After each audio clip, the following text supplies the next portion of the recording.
Welcome back to Reptastic Adventures for another fun-filled video.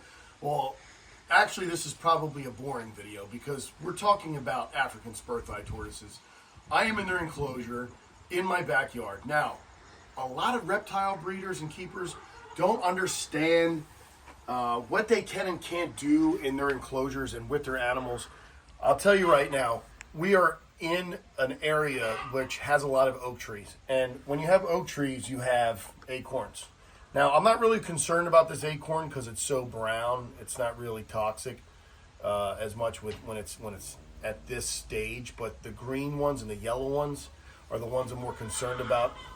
A lot of reptile keepers and breeders don't realize that these tortoises are unable to consume, as they are poisonous, oak leaves, seedlings, acorns, and it's not necessarily going to kill the animal. It could. It's rare that it probably does, but it will make them sick. They can get oral and esophageal ulcerations, as well as kidney issues and intestinal issues, and it could even cause death, but it's not something I've really experienced here. Now, one of the things that I had in my pen was goats. Goats would go around and they would eat every leaf that was green that would fall to the ground. Now, the brown ones, it would still eat the brown ones. This one's not something I'm concerned about. All right, this one is one I'm concerned about.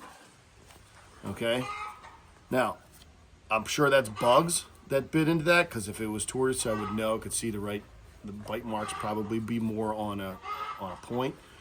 But these are the ones I'm concerned about, not something that you want your tortoises to consume. So in order to, if you have that problem, you can either cut down the oak trees, or you can get goats, or you can make sure your tortoises are fed a ton. And that's what I do.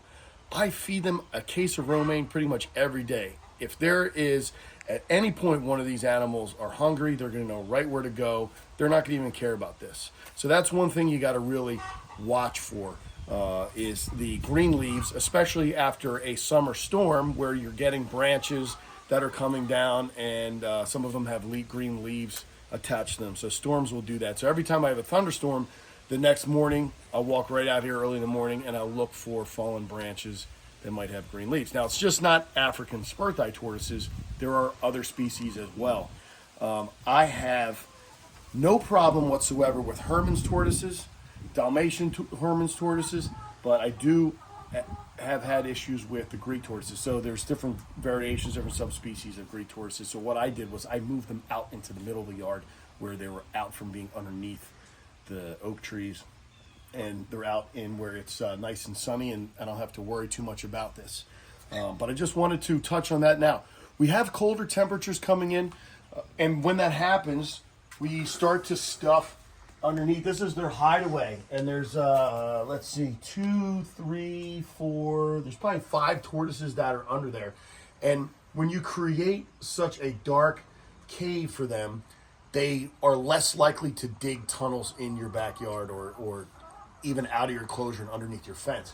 So if they have a place to go dark at night, you're going to see less digging. A couple places where they started to dig a little, we threw some cinder blocks down that kind of stopped them from doing that. But we're going to stuff hay in there for the next few weeks, because obviously we're having nighttime temperatures that are going to get down to like 40, 39, as we get towards the end of the month.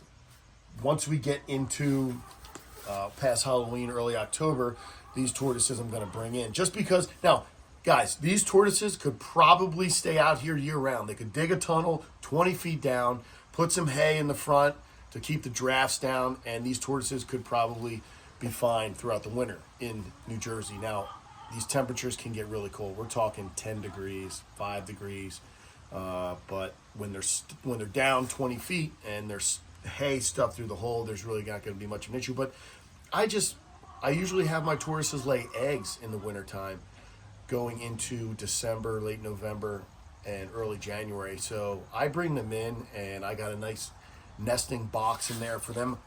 And speaking of, I'm going to show you, I'm going to take you in.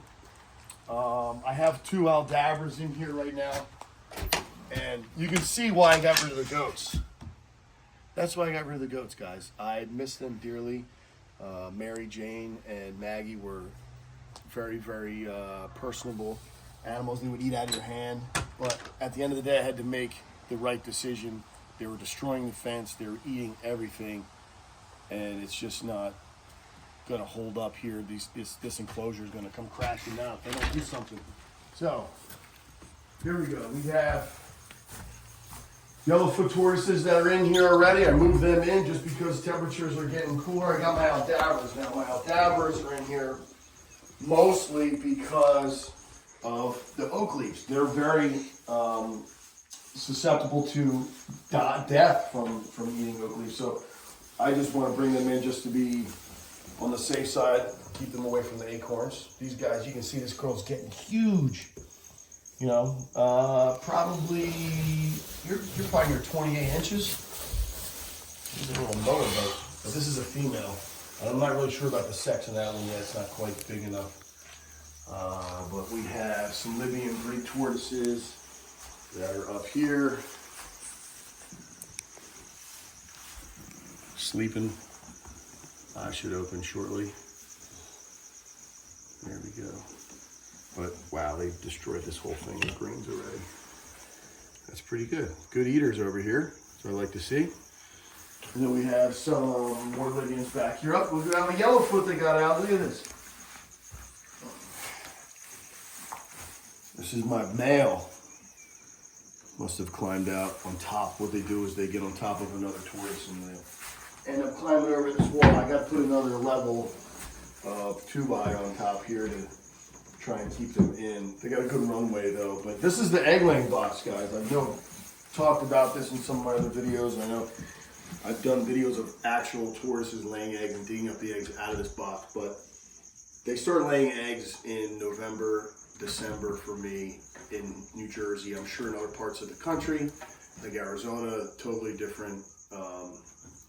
I would say different time of year they're going to be laying eggs. Probably more in the spring or early summer, but because they're kept outside year round down there. These are the specs hingebacks. As you can see, they're a nuisance, knocking stuff over and getting their water bowls very dirty. They like to do that. This one's climbing in the water bowl. Look how dirty you're making this water bowl. This is a female. These turtles hail, tortoises rather, which all tortoises are turtles, but not all turtles are tortoises. This guy comes from Africa, but definitely very cool animal. And a lot of people don't realize, yes, tortoises eat greens. They are herbivores, but they're also, actually they're omnivores, right? So they eat both meat and greens, but they're going to have a main diet of greens. So these guys would eat night crawlers. Definitely love worms. It's one of their favorite food items.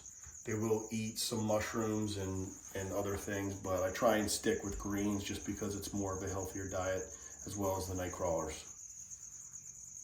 But how cool is this guy? Female. Hopefully we get some eggs this year. That'd be awesome. I got a pancake enclosure over here, which I'm still working on.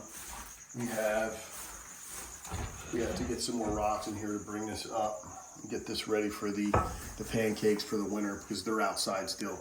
But anyway, just wanted to talk about the importance of keeping your tortoises safe when it comes to the oak trees, the leaves, and everything in your backyard, because I've talked about protecting them from raccoons and skunks and various predators, and I've talked about how important it is to secure them so they can't get out as well. But also you got to watch for things like oak leaves. We don't want them to land in their enclosure because if they consume them, well, we don't know what's going to happen. Some of them might get sick, some of them might be able to tolerate it.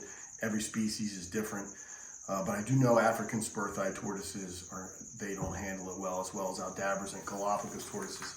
So anyway, still more work to do here at Reptastic Adventures. A lot of cleaning up to do. We're getting into maintenance season, which we tend to do a lot of stuff with enclosures, additions, more towards the fall, winter, and spring because the temperatures are cooler and you're not out here dripping, sweating. So that's kind of where we're at. We got a lot to do. Got a lot of adjustments to make, especially with the iguana enclosure. But anyway, here's, this is Athena. This is my biggest girl. She's over here, probably moving towards the sun. In the morning, they like to congregate over in this area. Usually, this is where all the sun hits. So it starts over there. It's only there for a little bit, and then they come over here. But we're getting close to finishing off this case of romaine. How big she is. Pretty sure she's about 85, 90 pounds. That's a big girl for a sulcata. And this is a male. It's another female, but there's a dozen in here, and you know they're definitely enjoyable. I love all my tortoises, all my animals here. So anyway, I hope this video has helped you a little bit with just understanding and knowing something about tortoises that you might not already know. We have to, you know, spread the word. I have to try and get a lot of information and things out there to people, so they're just taking precaution and keeping their tortoises and their animals in general in a healthy environment. So if you like this video, I hope you subscribe and like the video, and if you have any questions, feel free to leave comments, and we'll go from there. But hey, I'll see you guys in the next video.